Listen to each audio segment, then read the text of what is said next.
kasih. Bismillahirrahmanirrahim. Innal hamdalillah nahmaduhu wa nasta'inuhu wa nastaghfiruh wa na'udzu billahi min shururi anfusina wa min sayyiati a'malina. May yahdihillahu fala mudilla lahu wa may yudlil fala hadiya lahu. Asyhadu an la ilaha illallah wa asyhadu anna Muhammadar Rasulullah.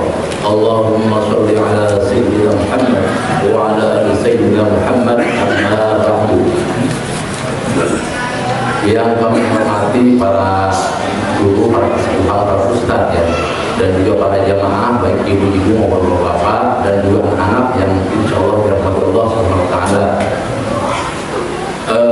Puji syukur marilah kita panjatkan Allah Subhanahu Wa Taala yang telah memberikan nikmat kepada kita semua. Yang alhamdulillah pada malam ketika ini kita masih diberikan kesehatan, nikmat iman dan nikmat Islam sehingga kita masih bisa melaksanakan puasa di bulan yang berkah ini. Dan memang jarang sekali kita bisa, belum tentu ya, ini kan jelas setahun sekali itu kita bisa ketemu dengan puasa ya. Betapa bersyukurnya bagi hadirin sekalian memang sudah diberikan umur yang sehat dan panjang untuk bisa bertemu dengan Ramadan tahun ini. Salat dan salam mari kita curahkan kepada baginda Nabi Muhammad sallallahu alaihi wasallam, para keluarga, para sahabat, pada orang yang pengikutnya, insya Allah untuk kita dari sini jamaah sini akhir zaman. Amin ya rabbal alamin. Ibu jamaah salat tarawih dan salat isya yang dirahmati Allah Subhanahu wa taala, perkenankan pada kultum malam ini ya. Kami mungkin anak bisa mencatat ya, bagi anak yang mencatat buku kegiatan Ramadan, tema atau judul ya untuk Ramadan tahun ini itu saya beri tema riset hati dan perilaku. Seringkali kita memaknai Ramadan ini adalah hanya suatu hal yang puasa saja ya, menahan makan, menahan minum, ya kan, hanya seperti itu. Tapi kita mungkin kita tidak memahami bahwa hakikat Ramadan itu adalah menjadikan kita menjadi orang-orang yang bertakwa dan muttaqin sesuai dengan firman Allah Subhanahu wa taala yang telah masyhur ya, biasa di bulan Ramadan ini para ustaz telah menyampaikan ayat surat Al-Baqarah ayat 183 yang berbunyi Bismillahirrahmanirrahim.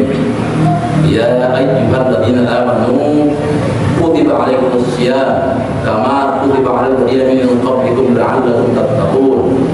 Yang artinya, wahai orang-orang yang beriman, diwajibkan atas kamu berpuasa sebagaimana telah diwajibkan oleh orang-orang sebelum kamu agar kamu menjadi bertakwa. Jadi Ramadan adalah kesempatan kita untuk meriset ataupun berbuat ya perilaku kita yang mungkin selama sebulan ke belakang ya, kita 12 bulan dalam setahun kan, satu bulan kita mengisi dengan Ramadan, mungkin 11 bulan ke belakang kita atau hati kita ya mungkin sudah banyak dosa ya, kalau ibarat mesin sudah banyak berkarat ya. Jadi dengan Ramadan ini mereka kita sama-sama bisa meriset atau merestart ya jiwa kita atau tubuh kita.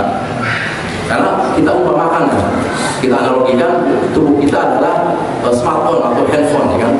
Handphone begitu baru dari toko otomatis kan masih fresh ya, bunyi masih oke kan, memori masih kencang kan, lalu juga segala-galanya serba lah. Nah seiring waktu ya kita sering menggunakan, ada balik kita di media sosial, menggunakan WhatsApp dan sebagainya, itu kan memori kita akan semakin bertambah dan penuh. Otomatis handphone kita akan lemot atau memang banyak virus lah gitu. Nah itulah nomor kita ya, di Ramadan ini kita harus bisa mereset atau meriset tubuh kita. Seperti apa cara kita meriset tubuh atau badan kita di bulan Ramadan ini? Pertama diantaranya adalah meriset lisan dan mata, itu puasa ma'anawi ya. Bagaimana caranya di bulan Ramadan ini? Ayo kita bareng-bareng ya, kita mengontrol, menjaga atau menghindari hal-hal yang memang akan mengganggu atau merusak ibadah kita. Misalkan kita punya lisan nih, ya kita hindari perkataan-perkataan seperti yang menggunjing, ghibah, namimah, fitnah dan sebagainya. Jadi yang contoh kasus misalnya bukan ibu-ibu ya, biasanya ibu-ibu nih ke warung kan, beli sembako atau beli sayuran ya, mau belinya sebentar, tapi ngomongnya panjang kan, mau macam-macam ya, tadi yang ngomong A menjadi B, C dan sebagainya. Itu kalau bisa kita hindari kita menggunakan atau ngomong atau namanya membicarakan orang lain ya.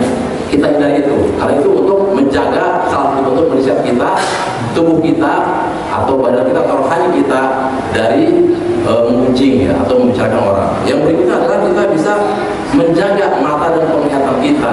Ibaratnya kita tidak menyaksikan atau menonton atau melihat hal-hal yang memang bukan bukan yang diharapkan oleh Allah Subhanahu Wa Taala. Ya, kita harus semua perlu menjaga itu. Itu yang pertama, cara risetnya itu dengan maknawi ya, yaitu menjaga lisan dan mata kita. Berikutnya riset yang kedua adalah berhubungan dengan sedekah. Berarti ini hablum minan nas ya. Nah, kita di bulan Ramadan ini, di bulan yang berkah ini kan kita Allah sudah menjanjikan ya, setiap pahala satu kebaikan akan dibalas dengan berlipat-lipat kebaikan. Itu mau kita untuk lebih peduli kepada sesama, kepada masyarakat, kepada warga sekitar kita.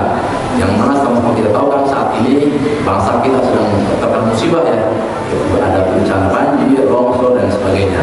Nah, itulah di bulan yang berkah ini mau kita untuk bisa meningkatkan kualitas iman kita, pahala kita dengan cara membantu berhubungan sesama.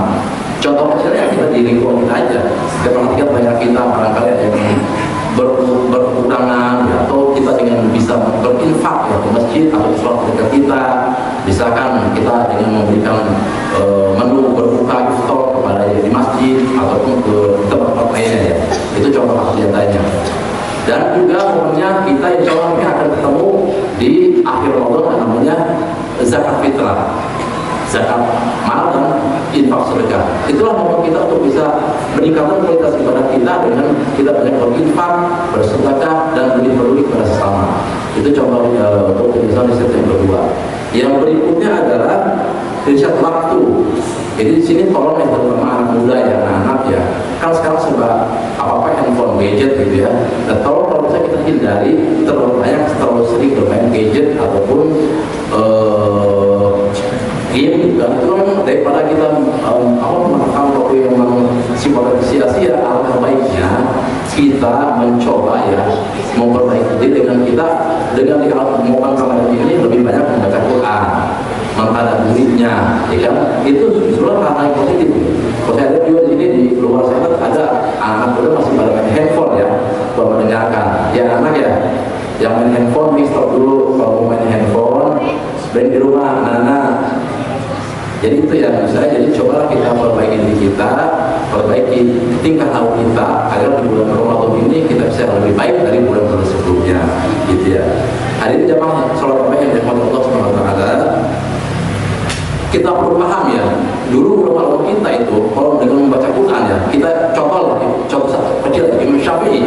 Imam Syafi'i itu saat menjelang Ramadan tiba, saat puasa tiba itu beliau bisa menghatamkan dalam sebulan itu 60 kali.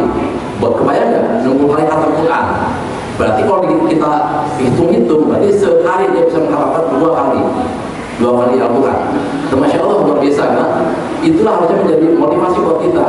Ya seorang imam ya, dengan kezuhuran ilmunya, lalu dengan fakihnya juga bisa menghafal Al-Quran dalam selama 30 hari selama 60 kali.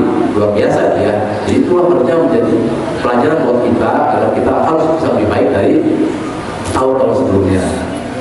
Hadirin sekalian, jadi ukur berhasil dalam Ramadan itu adalah bukan berarti kita makan sahur enak, terus bukanya enak, atau menjelang puasa, menjelang Ramadan kita beli baju yang mewah. Bukan itu sebetulnya ukuran kita berpuasa.